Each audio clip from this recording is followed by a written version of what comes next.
During this pandemic, everyone should work together to break this chain of transmission. But how? As for businesses, they should always make sure that their operations comply with the SOPs. For example, employees and customers must maintain a social distance.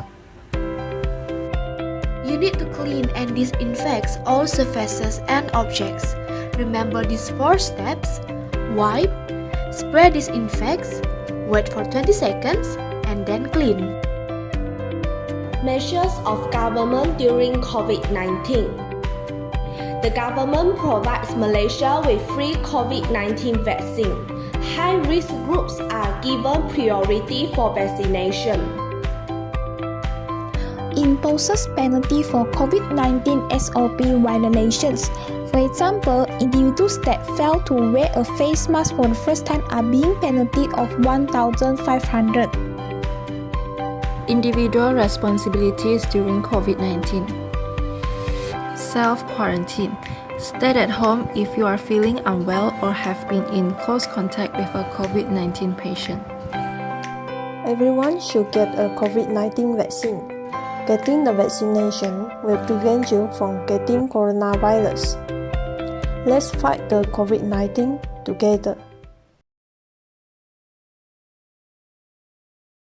Selamat pagi, salam sejahtera, salam UMS, Kampus Rahmah. Welcome to the 11th Postgraduate Colloquium of the Faculties of Business, Economics and Accountancy 2021 with the theme Cultivating Research Culture. This colloquium will be held for 2 days, and on behalf of the faculty and organizing committee, we welcome and encourage everyone to participate in these 2 days colloquiums. Please refer to program books that has been circulated earlier by the committee. Before the events begins, I would like to encourage all the participants and audience to switch on your video and stay muted during the opening sessions. Your cooperation is really appreciated. Thank you. Without further ado, we will start our colloquium now.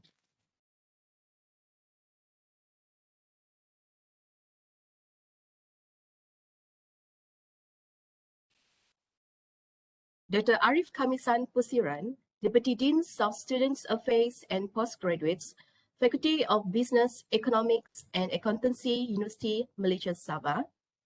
Professor Dr. Rosita Shapawi, Dean of Postgrad Center, Universiti Malaysia Sabah. Professor Dr. Kasim Haji Mat Mansur, Dean of Faculty of Business, Economic and Accountancy, Universiti Malaysia Sabah, academic staff and students. A very good morning and welcome. Before we move on, let us begin with the recitations of Doa that will be led by Mr. Ujin Madjin.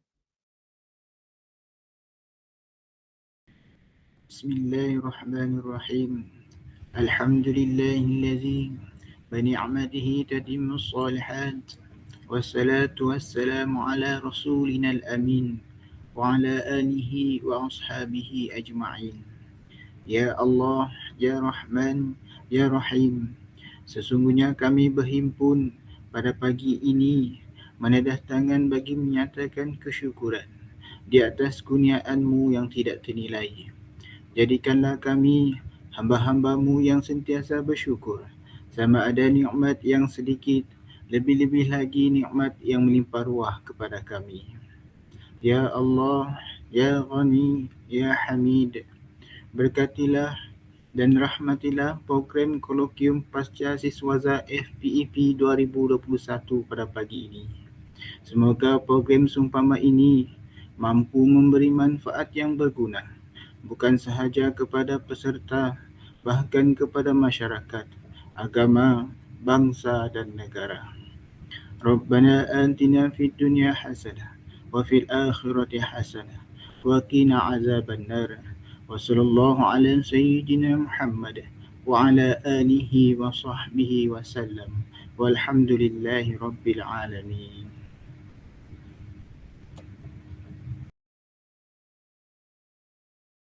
Thank you, Mr. Ujin Makjin, for the recitations of Doa just now. Without ado, I welcome Yang Berusaha, Dr. Arif Kamisan Pusiran, the Deputy Dean of Students Affairs and Postgraduate, to give a welcoming speech. Thank you, Dr. Juliana. Assalamualaikum warahmatullahi taala wabarakatuh and salam sejahtera. I would like to take this opportunity to extend a very warm welcome to all participants of the 11th Postgraduate Colloquium 2021 with the theme Cultivating Research Culture. Congratulations to our participants who will be presenting their research progress.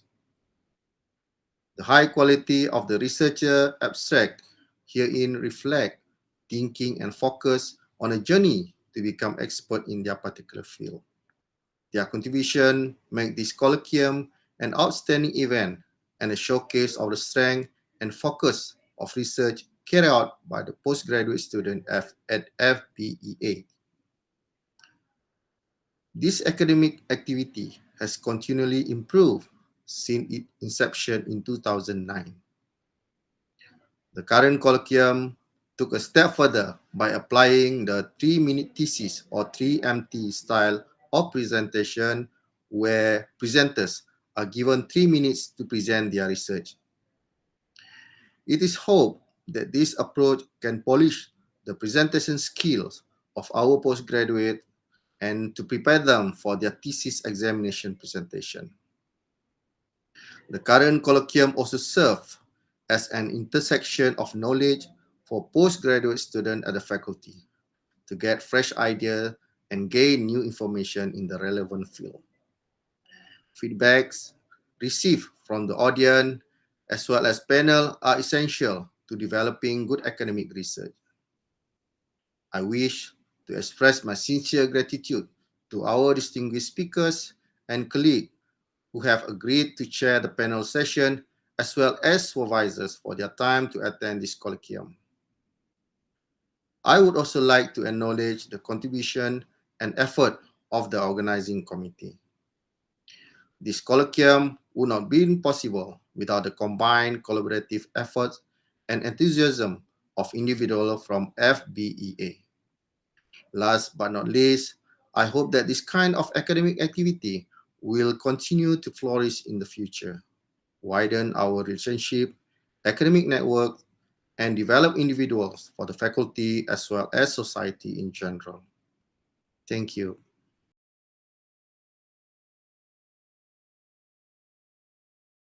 Thank you, Dr. Arif, for the welcoming speech. To officiate the colloquium, I would like to welcome Yang Berusaha, Professor Dr. Kasim Haji Mat Mansur, Dean of Faculty of Business, Economic and Accountancy, Universiti Malaysia Sabah, to give an officiating speech. Bismillahirrahmanirrahim. In the name of Allah, most gracious and most merciful. Assalamualaikum warahmatullahi wabarakatuh and very good morning. Yang berusaha Dr. Arif Kamisan, the Deputy Dean, Student Affairs and Postgraduate, as the chairperson of this colloquium. Yang berusaha Dr. Beatrice and Dr. Rosili Asid, both our Deputy Dean of the faculty. Respected keynote speaker, Puan Sharija Cik Syari and Dr. Borhan Abdullah, and all my beloved postgraduate students.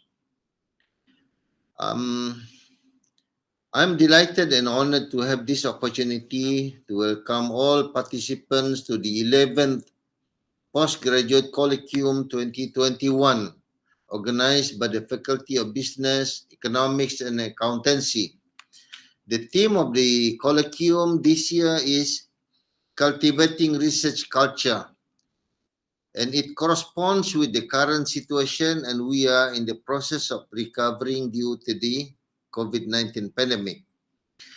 To many of us, pursuing postgraduate research in these situations are very challenging, financially, physically, emotionally, and mentally.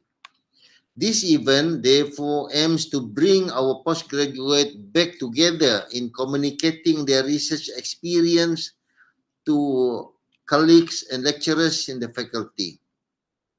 I hope that this will provide a supportive environment for all to stay motivated during candidature and in ensuring that the research culture always flourish in the Faculty of Business, Economics and Accountancy. I encourage all of you to make the most of this two-day colloquium by getting involved in as much as possible in many panel discussions as possible, both as presenters as well as the participants. To conclude, I would like to express my sincere gratitude to the organizing committee for their commitment in organizing this colloquium. Congratulations to all postgraduate students for your participation in this colloquium and for dedicating your time of your research that I believe will bring positive long-term impact to the faculty and the society. I wish you all a productive, fruitful, and enjoyable colloquium. With that, wabillahi taufiq wal hidayah. Assalamualaikum warahmatullahi wabarakatuh, and thank you very much. Thank you, Yang Berusaha, Professor Dato, for the officiating speech. Moving on, I welcome Madam Sarija Chesari to give her keynote speech. Madam Sarija will be sharing on the topic, the EBB and flow of research students. Before Madam Sarija take over, I am very pleased to share with everyone on her personal background. Madam Sarija obtained Bachelor of Law from UKM and Master of Law in International Business and Company Law from Norwich Law School, University of East Anglia, UK. She has had working experience of the headquarters of Labour Department of Peninsular Malaysia and Sarawak Labour Department prior to joining legal firm. She is currently a senior lecturer teaching company law, employment law, hospitality law, and occupational safety and health. She has trained or lectured for private company and government entities such as SME Corporation, SETCO, Ministry of Tourism and Culture, Sabah Labour Department, to name a few. She is also a consultant to Malaysia Productivity Centre, MPC. Her working experience has provided her with a deep insight and exposure on issues and challenges faced in various organizations, which will be enlightening in this colloquium. Without further ado, I hand over these sessions to Madam Sarija. Okay, Assalamualaikum and very good morning. Okay, thank you to the chairperson. Okay, first let me share my screen because I am not familiar with Webex. Okay, can you all see my screen? Okay, hang on a second. Not yet, when? Okay, hang on. Okay. Now, can you all see my screen? Yes, it's loading now. Yeah, Okay, good. It's clear, yes. Okay, okay, first of all, okay, bismillah. Okay, very good morning to all of you. Okay, first, before I start, okay, I would like to thank, okay, the dean of the school, the dean of the faculty, the deputy deans, and also the team of 11th Colloquium, and also I would like to welcome the postgraduate students to our 11th Colloquium. And I remember way back in 2009, okay, when we initiated this colloquium, I believe we were the pioneer at that time. And I still recall we invited Prof. Datin Mariati to come over, but it was just a small do. We had it in third floor. And at that time, I only have one staff to help me, okay, because we were very small at that time. So, but luckily, I remember Dr. Juliana was there to help me, Puan Ida, and okay, for those who I did not name, I'm very sorry, but I have help from my friends, okay, from my colleague, in organizing the very first colloquium. Okay, so, and I'm very happy to see that it has been an ongoing annual event for our faculty. Okay, and okay, before I continue, okay, first of all, I'm I'm at awe. Why am I being invited? But anyway, thank you for the invitation. Okay, but I'm still puzzled. Why me of all the people? Okay, so but since I'm being entrusted, so I'll just try to do my best. What I can do, okay. This is not like it's just like a sharing session, okay, where we can learn from one another. Okay, so because I know that others, okay, at the faculty, they have more experience, they have vast experience, and they are more, I would rather say, more appropriate, okay, to be addressing you guys, okay, today. But thank you anyway. Okay, so why I chose the title "The Ebb and Flow of a Research Student." Okay, this is okay. I think every one of us had gone through this. Okay, we have ups and downs in our life. Okay, we have ups and downs in doing PhD. Okay, and what is ebb? Okay, so ebb is just like the tide. Okay, so when the tide drains away from the shore, that's the ebb. But the tide will always come back to the shore.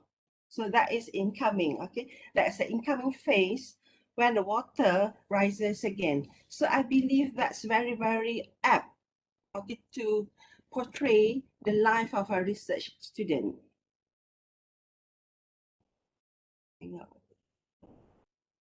Okay, in the first place, okay, Dr. Juliana, how much time do I have? You will have around 1 hour, Puan Sarija. Okay, thank you. What am I going to talk for an hour? Okay, so, all right. So, being a research student, okay, you cannot run away from, okay, all these books, the articles, okay, the reports, and so forth. If you are not into reading the reports, analyzing the literature, then I would rather say that you are not supposed to be here. Okay, but that is okay.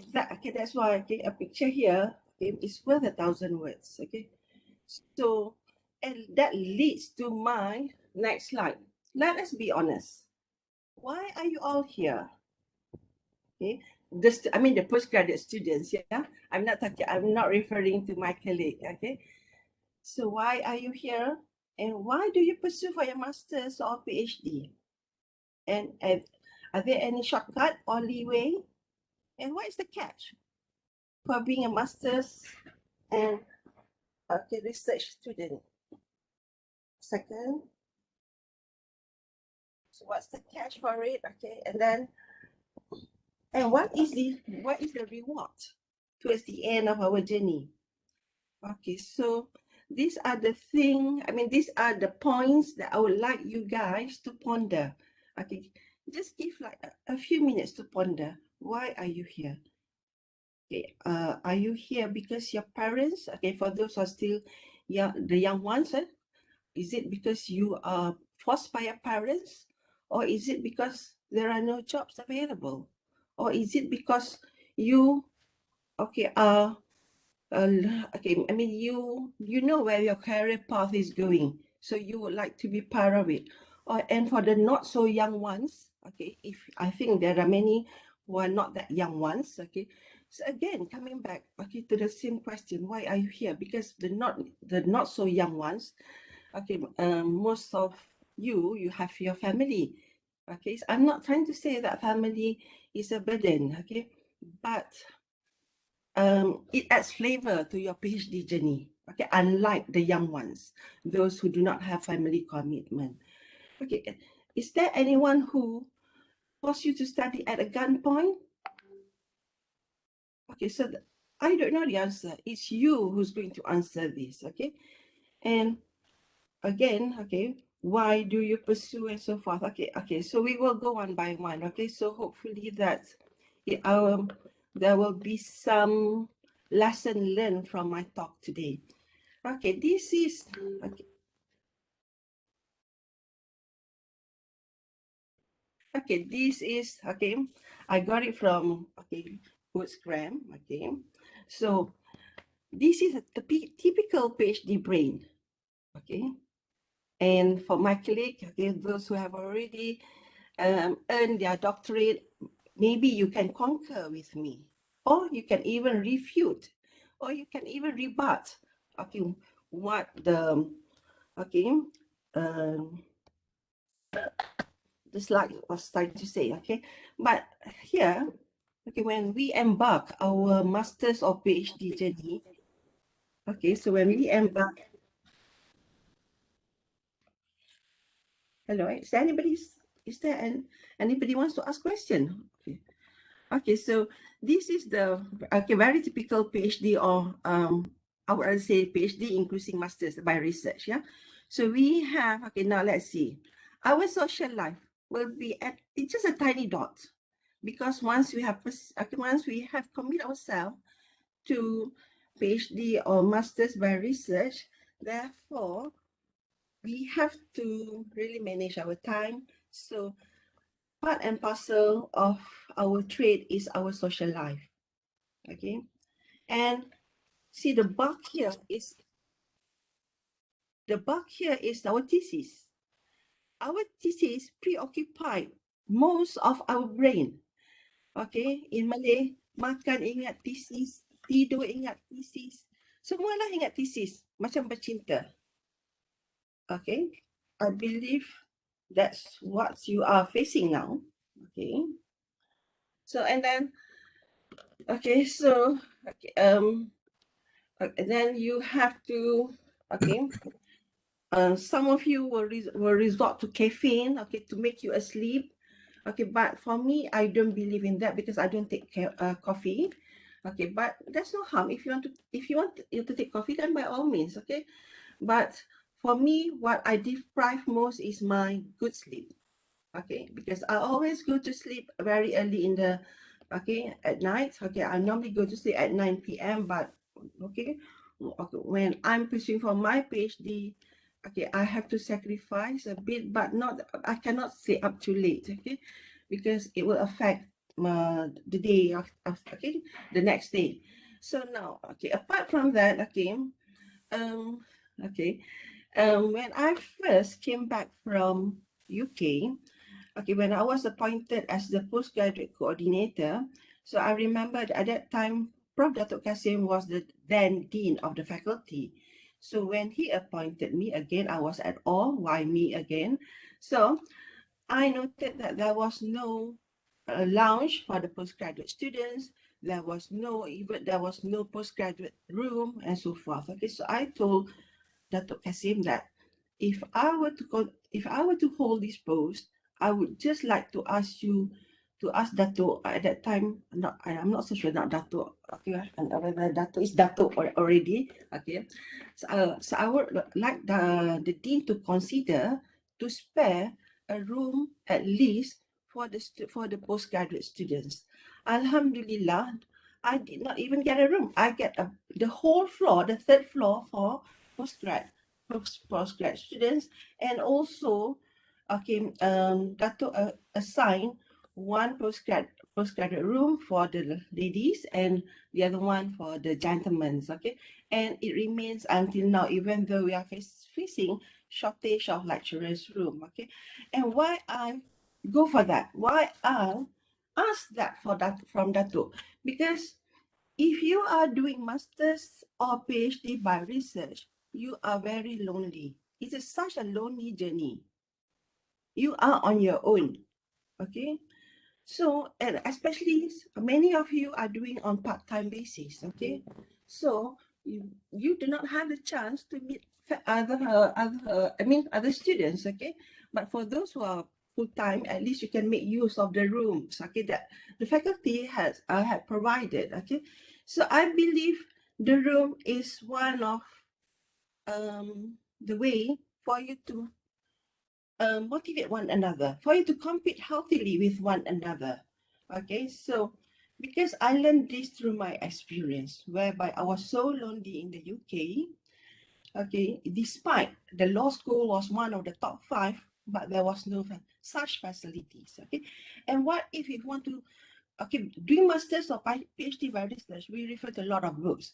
Okay, so if we do not have a specific space, then we have to bring back all those books, okay, day in and day out. Okay, so that might be an hindrance factor for us. Okay, but Alhamdulillah, okay, Dato and the faculty agreed to that, and as I said, okay, provided those rooms, and I believe many of you are still using the room until today, but for COVID. Okay, so okay, when you are in the same room, okay, so I put, even though here it's stated as jealousy, but I would rather say it's not jealousy, it's more about competition, healthy competition with one another. Because if you see someone is moving to the next level, then of course you would like to be at par with your friend. Okay, so this is what I said as healthy competition. Okay, but of course, okay, when we are doing masters or PhD by research, okay, we are in the counting region in terms of when is the next public holiday, when is the next semester break, and so forth. That is undeniable. And there are times whereby we have to sacrifice family get together, family reunions, and so forth. Okay, and of course, okay, and currently, I think it started since 2015, whereby research students, research postgraduate students are required to present in a conference and also publish paper. So that I would rather say it's a misery, but I would rather say that that's a challenge that the students will have to face. Okay, so in Universiti Islam Antarabangsa, where I enrolled for my PhD, what they did, okay, in the Ahmad Ibrahim Kuliah of Laws, okay, we have to get 2 points in order to graduate for our PhD. So, but they have already given us the list. Okay, if you go to conference, you get 0.3. If you publish in Scopus, you get 1 mark. If you publish in cited journals, you get 0.6 marks. So we do the calculation ourselves. So it's more like self-regulation. Okay, so it's very, I would say it's very transparent. Okay, so and okay, when I started my PhD, just to share with you, at ICOL, we call it ICOL, Anwar Ibrahim Kuliah of Law, I had to attend weekly classes, yeah, over the weekend. So I have to fly from Sabah to Kuala Lumpur every week at my own expense, and the class is in Friday evening. Okay, so we have luckily I have my dearest friend with me to travel together, Puan Ida. Okay, so when we travel, okay, so normally we will leave on Friday afternoon so that we can reach KL by 5, and then we will go to our class by 7. Okay, so and then the class finished at 10, and then depends, we will rush back to KL because our flight is the next morning, normally the first flight. Okay, so in my class, in my PhD class, there were many the not so young ones. Okay, I recall the very first day we were introduced, I was quite in a way shocked to see a very prominent lawyer in Malaysia, and to me, what is this lady doing in the class? Okay, so Datuk Kamalia, she has her own firm. She's a very prominent lawyer, and she's also a politician as well, you know. So when I got to know her, then I asked her, Datuk, what makes you pursue for your PhD? And then her answer, at that time she was already 63 years old. Okay, so you see, age is not a hindrance factor as long as you have the will. So when I asked Datuk Kamalia what makes her pursue for PhD, okay, when she has her own legal firm, when she is already at that kind of status, you know, then the answer that she gave me was that okay, for the past 30 years, I've been lawyering and I've been doing a lot of cases concerning family matters. And I know the loopholes in the law, but nobody listens to me when I propose the changes in the law because I do not have PhD. So with my PhD, it is not for glory, it is not for money because she already has that, okay? But it is more for further advancements of knowledge, so for the betterment of the society. Okay? So come back to that later. So meaning what I'm trying to say is that age is not a factor. Okay. So and what about marriage, babies, okay, and so forth. Okay. I believe that all of you know how to manage your time. Okay. So I'm not going to blabber on the marriage whatsoever. Okay. But all I can share with you is that I had my first son when I was in I had my first child when I was in my second year at the university doing reading law. Okay, when I was reading law, then I had my master. When I did my masters, I had my my third child. So while doing the thesis, my baby was on my lap. Okay, so again, the support from the family really important. Okay, so these are the things that we have to consider. Okay, and maybe all of us can say that, oh, we are very stressful, blah, blah, blah. But remember, who forced you to study? Nobody, right? So it's your own free will. Okay, so, but how do we manage the stress? Okay, but I'm not going to talk on stress because I'm not an expert in that. Okay, but everybody has stress. Okay, how do we manage our stress? That is the most important. Okay, so now, what makes you embark this pursuit as I asked you just now? Okay, is it for glory? Is it for fame? So is it for monetary gain?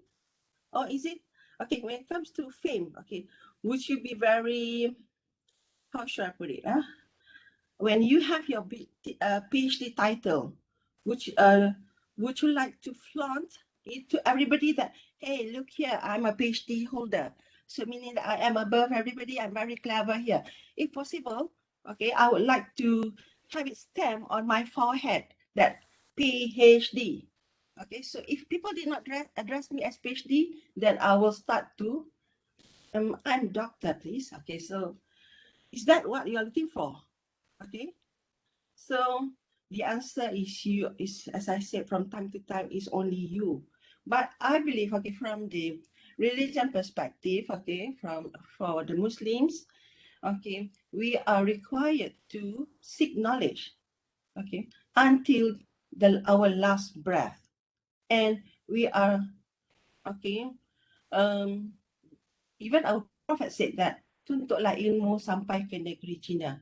Okay, at that time from Saudi to China was very, I mean, the distance with the travel that they had to go through and so forth. So it's very, you know, a very distant place, you know, so unlike today, but still, okay, our prophet said, tuntutlah ilmu, study, okay, continue study, even to China, okay. So why China? Why not, okay, Europe? Okay, because China at that time, it was the, I mean, developed, okay, the most developed nation. Okay, so that's why we are.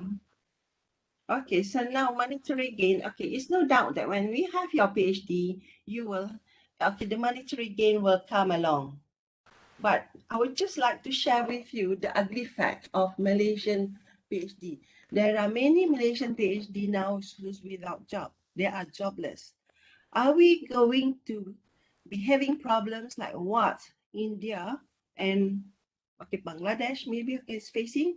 You will have, okay, they have, okay, I mean the rickshaw, okay, the rickshaw yang bawa taxi itu kan, yang bawa taxi kayu tu, okay, they have, okay, some of them are highly qualified.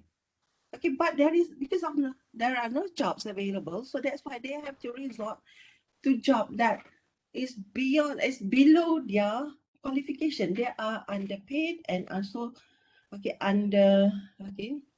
and also that is why some of them migrate to other countries and they are doing well. Okay, so these are the things that we need to consider, meaning that if you are solely thinking for monetary gain, that is something that might not be happening at the moment. Again, depends. Okay, when I said this, I'm not going to put you off from pursuing your study. It's just that put that at the back of your mind. That, but I always believe when when there is rezeki, when you are so it's meant to be. Okay, so all you need to do is just continue with what you are doing. Okay, and always be humble, even though you are maybe in 30 years from now you are getting emeritus professor, doctor, Tan Sri, whatsoever. Always be humble. Okay, because when we die, we will not going to bring all this title, all these properties and so forth. Okay, for the Muslim, when we die, we will only bring along with us amalan kita. Okay, what we did. Okay, and also kain kafan. Okay, so next. Okay, is there any shortcut or leeway for your master's or PhD? Can you outsource? You pay 40K or up to 100K. Okay, then you get your master's, you get your PhD. Would you rather do that? And I noted that sadly, though, it's happening in Malaysia. It's happening in Malaysia. Why I said that? Because in the Viva, we noted that the students cannot even answer our question. If come on, you are doing masters for 2 years, PhD at least 3 years. It's your baby. How can you not knowing your baby?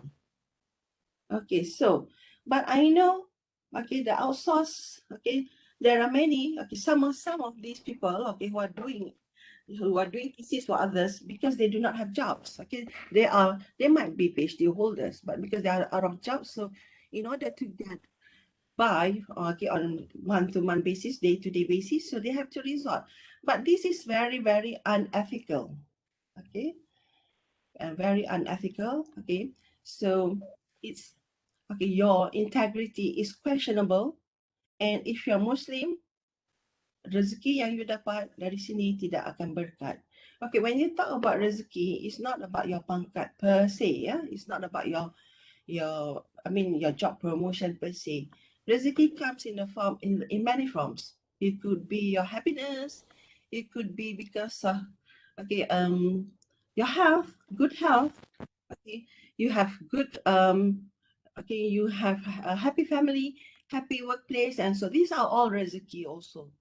And another thing that I would like to share with you, for those who intend to outsource or who have contemplating in outsourcing their master's or PhD thesis, if you are caught, the university can charge you under academic dishonesty, and you will be brought to the academic tribunal. Academic dishonesty is akin to cheating. Kalau cakap cheating macam tak best kan, cakap academic dishonesty tu macam bunyinya wow kan, tak nampak lah salahnya. But I would rather say it's cheating. You are cheater. So now the problem is that what happened? What is the outcome of the tribunal? Let's say if you are found guilty.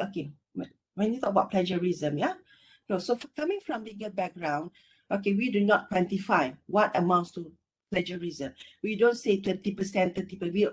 The word is only a very significant resemblance, a very significant similarity. That is the keywords to determine whether there are academic dishonesty is taking place. In terms of plagiarism. So what more to say when you outsource? So now the issue is that when we put your thesis and the resources which you had copied from, if the similarities are great, that amounts to academic dishonesty, apart from when we find out that you outsource from somebody. Okay, what happened in IUM, okay, not in my faculty, not in ICO, not in the Faculty of Law, but in one of the faculty, but this situation involving undergraduate students, okay? So during pandemic, okay, as we all know that, okay, the students, okay, they have continuous exam and so forth, okay? So, to the dismay of that particular lecturer, the lecturer managed to, to discover about 16 students having the same answer. So what did they do? So they withhold the result, and they have to resit for exam. Okay, so that is the action taken by IIUM. Okay, so I don't know here. It's just that because they do not want to compromise the quality. The problem is that when we compromise with the quality, what will happen to our next generation? Let's say you're in business school, of course, okay? But let's say an engineer who obtained his engineering degree because of outsourcing or because of academic cheating. Yes, he obtained his degree, but would he be able to apply what should be done in construction? Okay, what is the proper way? What should be the proper way in order to construct, let's say, bridges, schools and so forth. Do we want, bridges to collapse because of incompetent and dishonest, engineers? Okay, that is an example of how, the negative effect of, being unethical. And also the result from the tribunal, the academic tribunal, when you are being charged for academic dishonesty, the result will be channeled to your employer if you are currently working. Even though you pay yourself, even though you are self-sponsored. What more to say if you are being sponsored by other organization? The university, has the right to convey the outcome of the tribunal to your sponsor. And what will happen? They might revoke your scholarship, and for those who are working, they might terminate. Okay, or if they don't terminate, you might be demoted. You will be demoted to a lower rank. Let's say now you are, let's say, senior manager, but because of your greediness, because of your you're being selfish, you outsource someone else to write the thesis for you, and you're caught. So in this situation, it may amount to they may lower your rank to maybe executive whatsoever. Okay, so the effect is very grave, very serious. Okay, so what more to say there here after effect? Okay, so now when you talk about leeway or shortcut in doing research and PhD by research, there are many apps nowadays. Okay, and I believe that our faculty, under I remember I was invited by Dr. Arif, to give a talk on. I remember I give a talk on scholarship. Okay, that was somewhere in March. But how many turn up? Only 16 students turn up, and I purposely held that scholarship training on Saturday just to give way for those who are working. But I'm not going to to blabber here. It's just that I think the school had done what it should do. Okay, because we have series of talk. Okay, so and I noted there are many others. Okay, I remember, if I'm not mistaken, Dr. Jaratin gave a talk on Mandeli and so forth. Okay, so but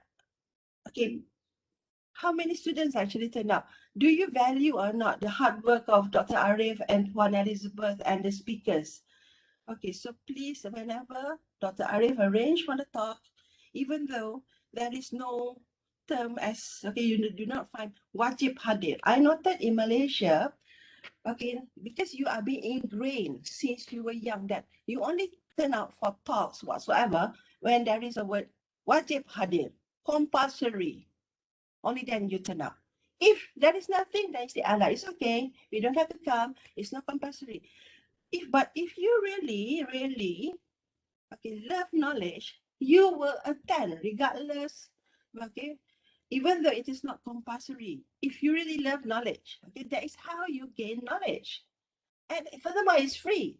If you were to, okay, to enroll to private, companies who are doing all these courses, as I used to attend, I have to pay roughly about scholarship is about, no, scholarship is very simple. Like Atlas TI roughly is about 800 a day. Mandalay is about, okay, a few hundreds, okay, but there are other companies who are doing cheaply nowadays, about 100 to 200. So, but our faculty did it for free. So, for those who have yet to attend all these trainings organized by the faculty, please do so in the near future. Okay, so when it comes to reference management, okay, I noted that, okay, many students, okay, this is very, very common. Okay, you cited an article in your discussion, but that article is not reflected in your list of reference. Okay, and maybe one or two, maybe we can just close our eyes, or but if it is so significant, so it shows how sloppy you are. And if you were to use manually, then you will solve the problem of missing this the articles that you have cited.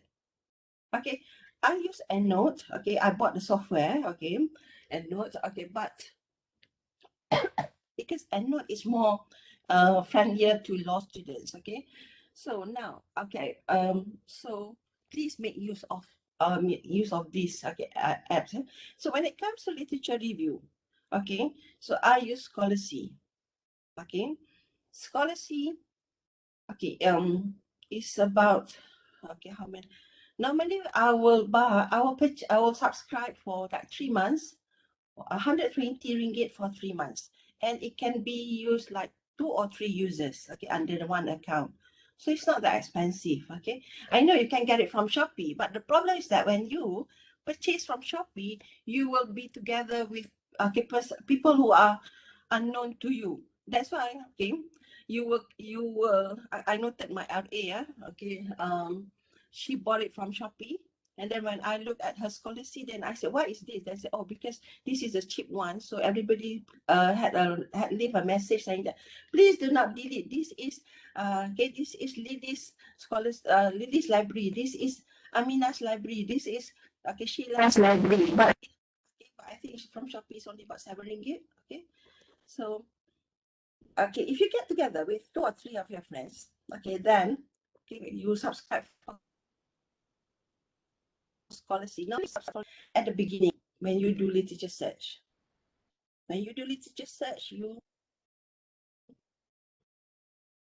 okay, it's me, okay, because you need to run through there any new findings or whatsoever. Okay, so I believe this is to start again towards the end for another.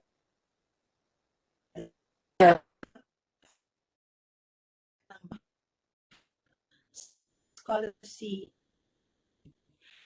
I am not an, and neither do I get animation, but I'm sharing with you because you cannot just simply do the job. Scholarship uses AI, artificial, you just download the articles, you just put in it on the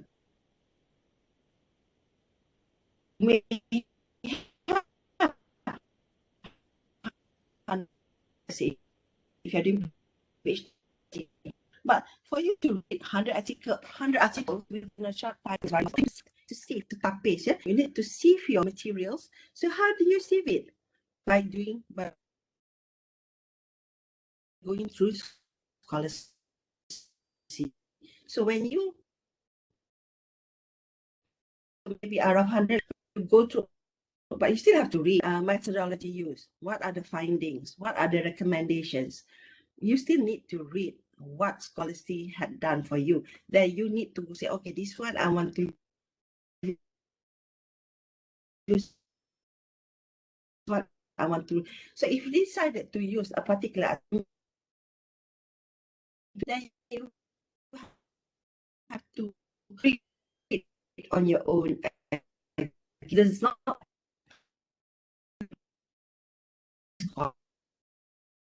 policy.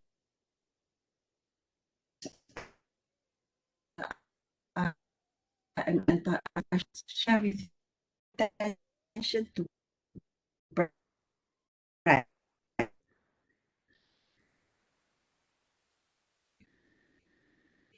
She's in the kuliah FPEP.UMS, and she had to do the second last semester. Now she's in her last semester. Okay, she was I taught her how to scholar. See, during the vacation, she used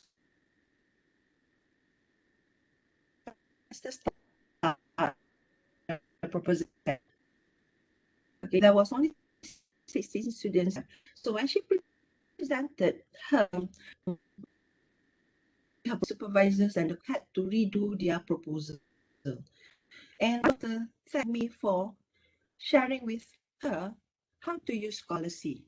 Okay, and when she completed her FYP, her supervisor encouraged her to publish. Remember, a final undergrad student, and she published into 3 journals. Okay, and she recently won a gold medal for innovation competition. So that is not okay, and all in a way thanks to Scholastic for making her life easier. Okay, so this is the shortcut that we are looking to. We are not looking at the shortcut of asking people to do for you. Okay, now when it's a grammar, okay, always China, from if you're from India here, from Bangladesh, okay, all of us are not. I mean, English is not our mother tongue. Okay, we are.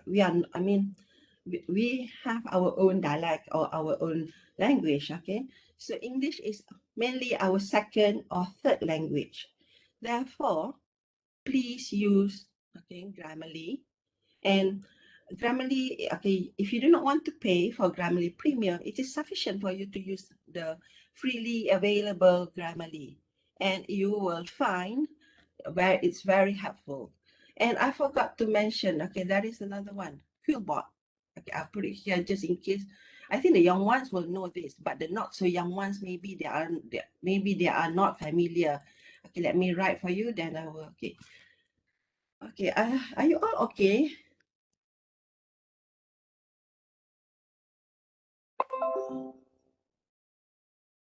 I might spell wrong the okay, Quillbot, I think, yeah. Okay, Quillbot is to paraphrase a sentence. Okay, so how are you going to avoid turning in detection? Okay, paraphrase. Okay, so by using Quillbot. But the problem is that when you use Quillbot, you cannot totally rely on Quillbot per se. You still need to go through it, and you need to use your skills. Okay, what is appropriate. Okay, but I noted that when you use Quillbot, the degree of similarity in turning in will be lesser. Okay, and then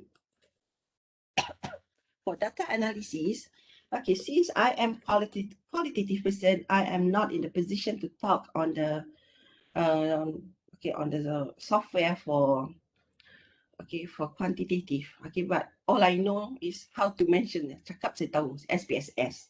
Maybe sekarang ni PLS ke. I tak tahu, I tahu sebut saja. But for the qualitative, you can choose either, I mean, if you Atlas TI or NVivo. Okay, so but it's very expensive. Okay, so for Atlas TI, it is roughly about 3,000, but that is for lifetime. Okay, but for NVivo, it's about 5,000. But Atlas TI, okay, they have a version for student. If I'm not mistaken, for 2 years will cost you 200 something, okay, less than 300, okay. So this, okay, so that, and there nowadays there are many trainings, okay, on how to use Atlas DI and NVivo, so it will make your data presentation more convincing and so forth, okay.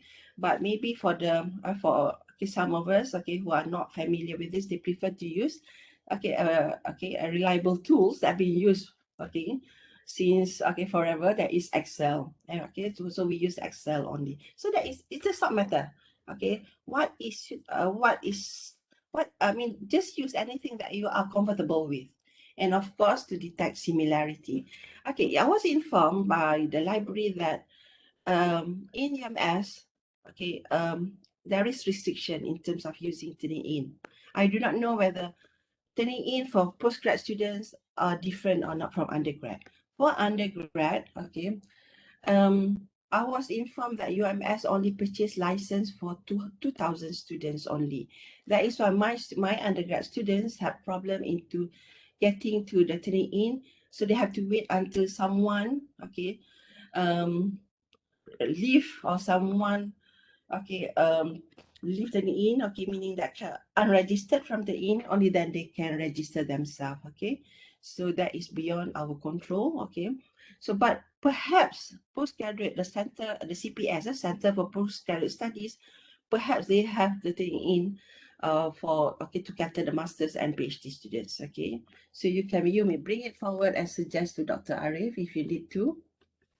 Okay, now these are the problems that I normally encounter, okay. The students, okay, normally when you first register, you do not know what to write, you do not know the topic, and you just simply, okay, you do not do your further research, you do your preliminary research, okay.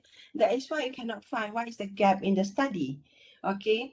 So, and there are also students, okay, who just simply rely on their potential supervisor, or when they have already enrolled, when the first meeting with the supervisor, then they just say, actually, I don't know what to write. And then the supervisor suggested, okay, this topic. And maybe the student did not really like that topic, but because it is suggested by the supervisor, so the student gave in.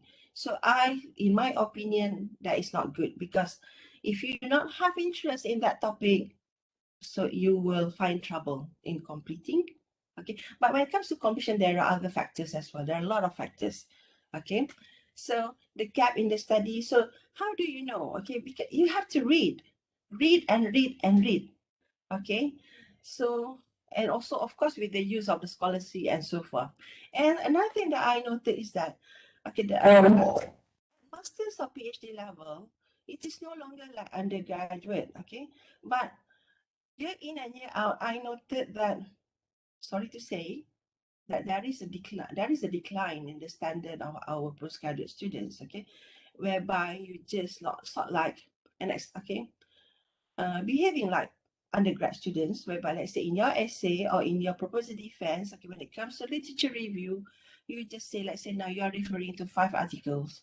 So you just say that Article A comments on this, Article B says this, Article C says this, article and so on, and Article number 5 recommends this. So that is not what a master or PhD student should do. You should synthesize. So how do you synthesize? The word sounds bombastic, isn't it? So, okay, for the Malaysian students, okay, synthesize is akin, similar to membawang. How do you membawang your thesis? Now, let's say, I'll give you a simple analogy. So you say company, okay, Article A. Then you say, Article A stated that blah, blah, blah. But B says otherwise. And C said that B's idea is totally unacceptable. And D refutes C. And what is your conclusion? Do you get me? That is how you synthesize. It is not merely by stating Article A this, Article B this, Article says this. Then what is your opinion? You are at master's and PhD level. We want to see your opinion after reading all those materials.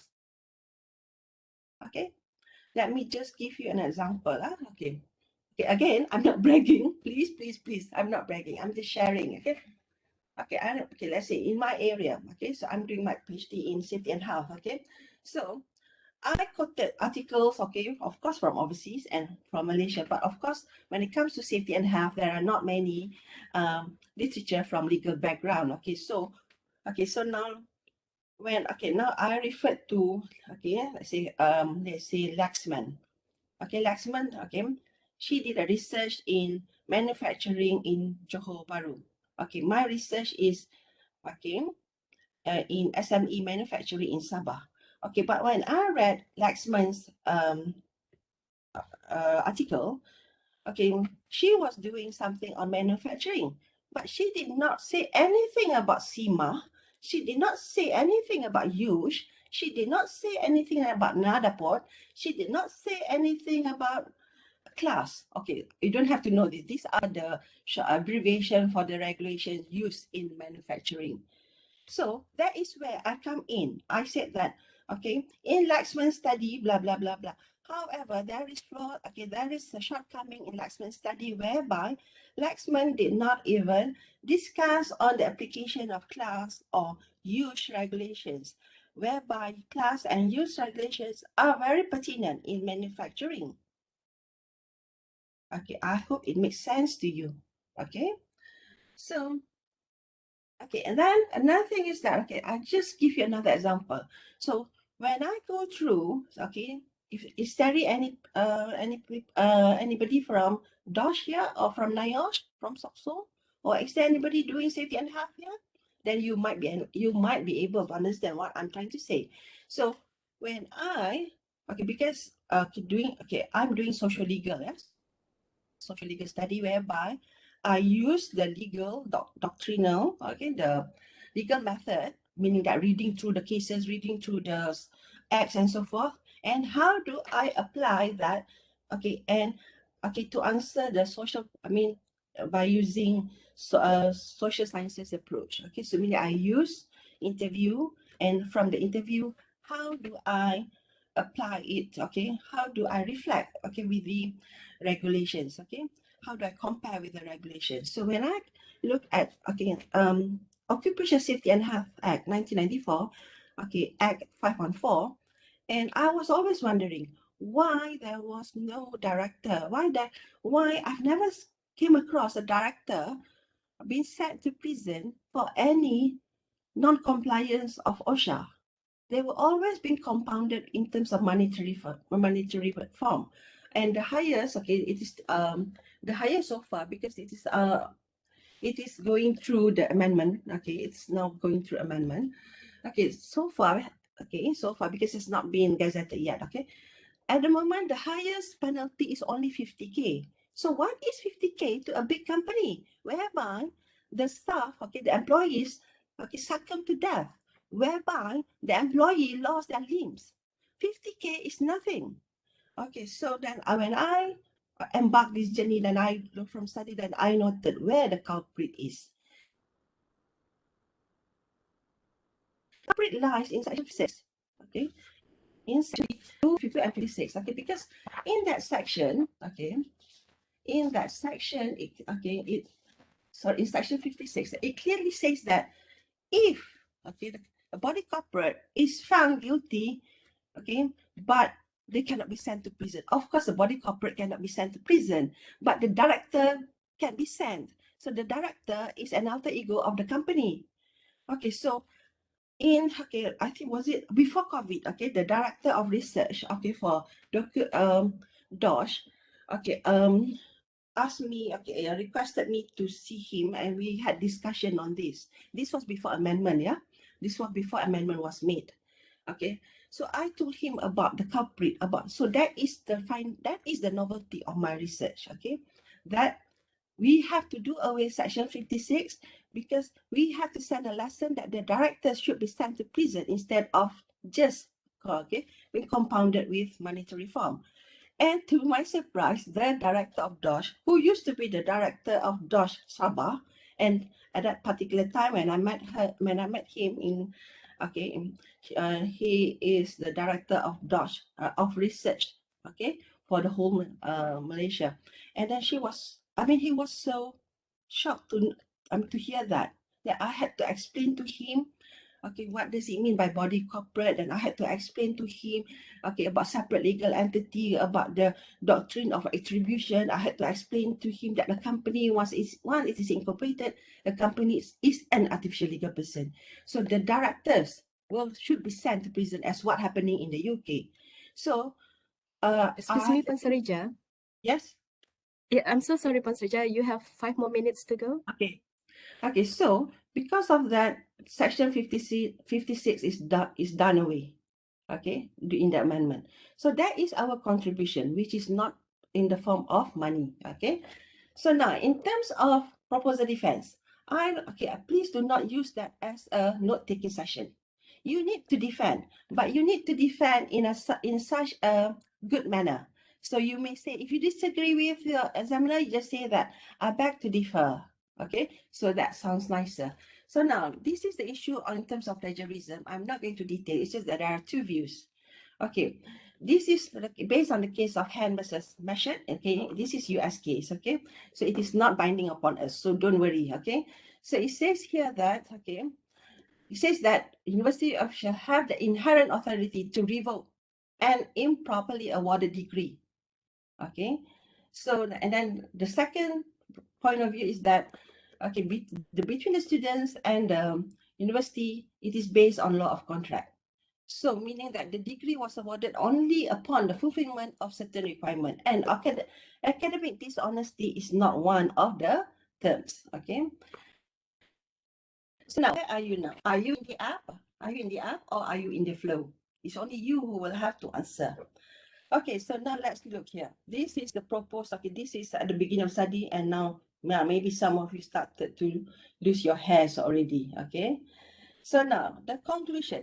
We all have our ebbs and flows, the ups and downs, but never give up, okay? And it is important for you to have the support from your family, from your friends, employers, colleagues. Inform your employer that you are doing your PhD. Ask them to consider that not to send you outstation often and so forth, okay? And DSG, okay? The doctoral support group, okay? And think of the contribution that you are about to make, and also the rewards awaiting you upon the completion of your journey. Okay, and with that, it's not only that I am reminding you, I am also reminding myself not to give up. Okay, so life has to go on. Okay, now my last word is that what happened in Oxford, university, I think 3 or 4 years ago, these students from China went for his Viva. But before the Viva, the supervisor, the day before the Viva, he met the supervisor. The supervisor said, it seemed that, the panel are not really, the views from the panel is not very convincing. This boy committed suicide, but actually he passed. Even though it's not that convincing, but the recommendation that he should be given a pass. But see, because of his hastiness, he committed suicide. And what a waste of all those years, and think of the family. So despite the fact that you have to make an effort, it was a long climb to the top of the hill, but the view from the top was worth it. You can ask Dr. Burhan, you can ask Dr. Juliana, Dr. Arif, and all of them will share the same view. Okay, with that, I thank you. I hope that it makes sense to you with what I'm sharing. Okay, so thank you. Okay, thank you, Dr. Juliana, and thank you, students. Okay. Thank you so much, Madam Sarija, for the insightful and very encouraging speech. And I do believe all the students has gained something out of it. Yeah, thank you so much, Pan Sarija, for your time to spend with us for this colloquium and sharing with the students. Now we will have 5 minutes break, okay, and our parallel sessions 1 will begin at 10:15. And after lunch break, we will start our parallel sessions 2 at 2 in the afternoon, right? Please refer to the link posted in the chat box for today's parallel session and the program books for further information. All students and supervisors are requested to be in your session according to the parallel schedule. Audience are welcome to attend any sessions that come to your interest. Thank you everyone for joining the opening sessions for today.